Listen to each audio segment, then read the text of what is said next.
Here's some thoughts of some elements of an executive mindset that I think are worth thinking about. So the first is embracing strategic thinking. And an executive mindset really is about shifting your focus from the day-to-day operations to the long-term goals. And, much of the day-to-day things that need to be taken care of are things you may be able to delegate.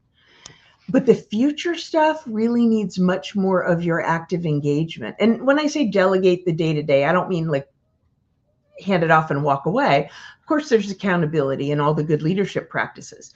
But the day-to-day someone else can often handle. The long-term future strategic stuff, you really need to be more engaged in. And chances are, that's the stuff that lights you up a little bit better anyway.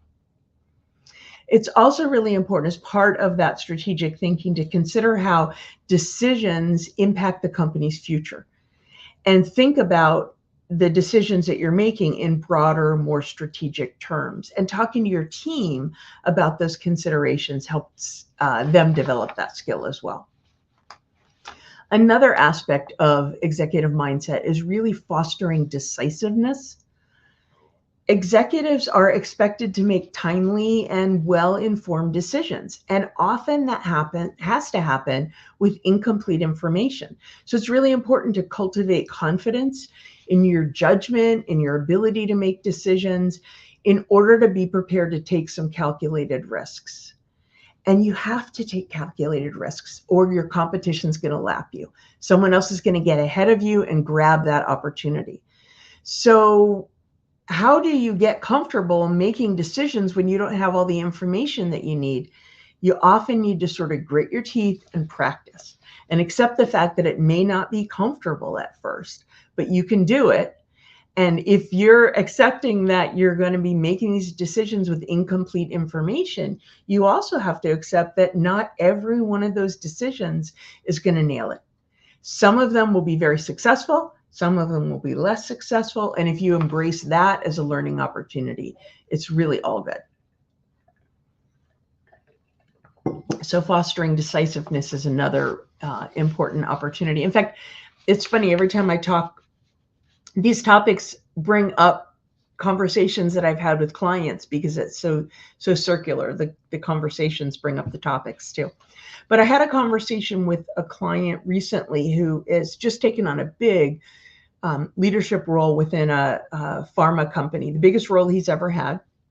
And he intentionally goes into decision-making process with like the 80-20 rule. It may even be less than 80 sometimes. He recognizes that he will be able to get at most 80% of the information that he wants to make the decision.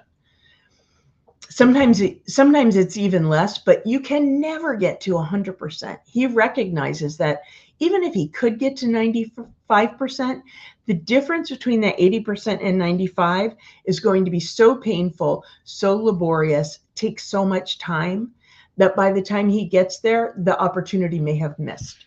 So he intentionally goes into it thinking he wants 80% of the information he needs to know and will make the decision, is very open with his team about that, and expects about an 80% success rate on these decisions. Now that may sound funny, like how is he assuming that it's going to be an 80%? Isn't he settling? It's not that. It's more an awareness and an embrace of the fact that if every decision you make is successful, you are never taking risks. And so in order to lean into that competitiveness and moving forward and doing things you've never done before, you have to accept less than 100% success rate. It's an interesting way to approach it.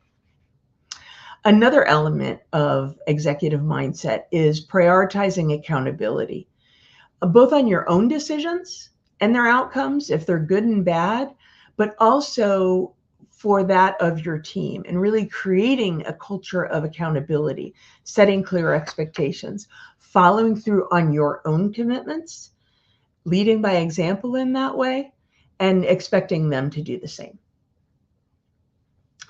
Another aspect of executive mindset is cultivating emotional intelligence. And this is one that you may not think about all the time. It may not always be on the list, but it really involves understanding and managing your emotions, how things impact you, and considering the impact on others. And, as a leader, that may include active listening, empathy, the ability to navigate complex interpersonal dynamics. And one aspect of that, some people think that either emotional intelligence either comes naturally to them or doesn't. And the important thing is everyone can be effective at it, but you have to know whether it comes naturally to you or not. Because if it does, that's great. It's a strength to lean into it and use it. If it doesn't, you just may need to put some support around you or put a little bit more of attention to it in order to make that emotional intelligence work for you. So if it doesn't come naturally to you, it doesn't mean you can't be good at it. You might just need to work a little bit harder. Another aspect is leveraging delegation. This one's really important because it essentially increases exponentially the impact that you can have. The importance of empowering others and delegating tasks effectively cannot be overstated. Not only does it increase the impact that you can have, but it really builds trust with your team and it enables them to step up and develop themselves. If you are always keeping too tight a lid on the tasks that need to be done, it never gives them an opportunity to flex that muscle and step into a bigger role. Another aspect of executive mindset is a focus on continuous learning. A huge piece of this is just staying curious and staying open to new ideas. Whether that's through formal education or training, it might be through networking, it might be just through on-the-job experience, it might even be learning through failures, just being open to that possibility, always to focus on continuous learning. And really, that's for your own personal growth, that's for the growth of your team, and it's providing that example for your team. The most important leadership method we have is leading by example. And one other aspect of executive mindset I want to mention is maintaining a visionary perspective, keeping the company's vision at the forefront of your decision-making process, of everything you do, and really the opportunity you have to inspire your team by constantly talking about that. If you are on your own, in a little bit of a silo, making a decision, even if it's completely aligned to the strategy of the company and the vision of the company, if you don't share that with your team, you prevent them from making that important connection. So by sort of narrating that for your team and just thinking through, it might even feel like a stream of consciousness. Okay, I'm thinking about this in this way and it connects to this, and I think it's the right thing to do for that reason.